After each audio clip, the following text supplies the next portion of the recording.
Eva stood at the edge of the vast meadow, the golden sunlight painting her hair in shades of amber. The air was thick with the scent of wildflowers, but her heart felt heavy.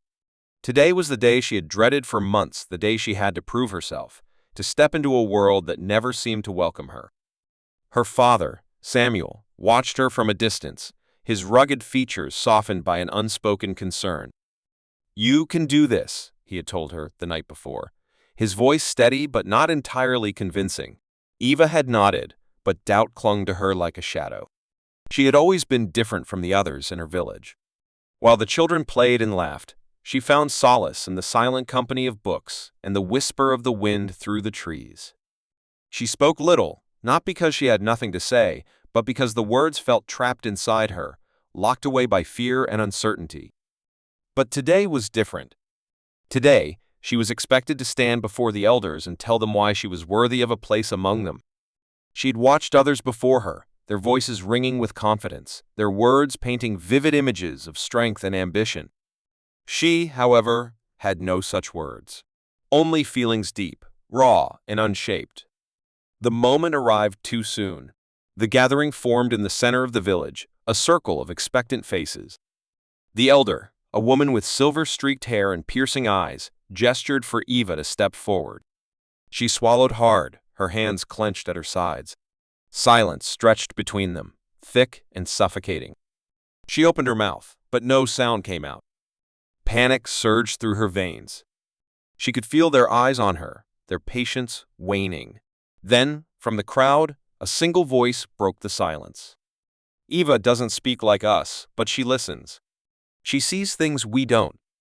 Maybe words aren't the only way to prove worth." It was her father. His words weren't a plea, but a simple truth. The elder regarded Eva with quiet contemplation. Then, slowly, she nodded. "There are many ways to be strong," she said. Relief flooded Eva, her knees nearly giving way. She had been heard not through grand speeches or declarations, but through the quiet understanding of someone who truly knew her. And in that moment, she realized that her voice, though silent, had always been loud enough. But the journey was far from over. The weeks that followed were filled with whispers, some filled with curiosity, others with scorn. Eva could feel the weight of their expectations pressing upon her. She wasn't like the others, and despite the elders' acceptance, not everyone in the village agreed. A group of children, led by a boy named Rowan, often lingered near her home. They taunted her, calling her names, mocking her silence.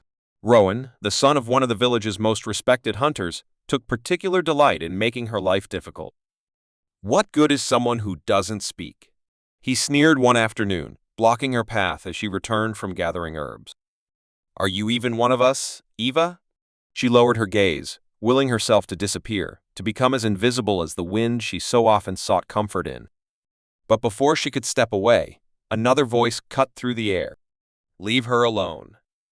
It was Elias, a boy she barely knew, but had seen around the village. He was different, too quiet, observant, always on the edges of things. Rowan scowled but backed away, muttering under his breath. Eva dared a glance at Elias, who simply nodded before walking away. That moment changed everything. A fragile friendship blossomed between them, built on unspoken understanding and shared solitude. Elias taught her how to navigate the village's unspoken rules, how to stand tall, even when others sought to tear her down. And in return, Eva shared her world, the hidden places in the forest, the stories she carried in her heart. But the village was changing. Shadows loomed on the horizon, whispers of trouble beyond the borders. When tragedy struck, Eva found herself at the center of a test far greater than she had ever imagined. Would she finally find her voice, not just for herself, but for those she loved? This was only the beginning of her story.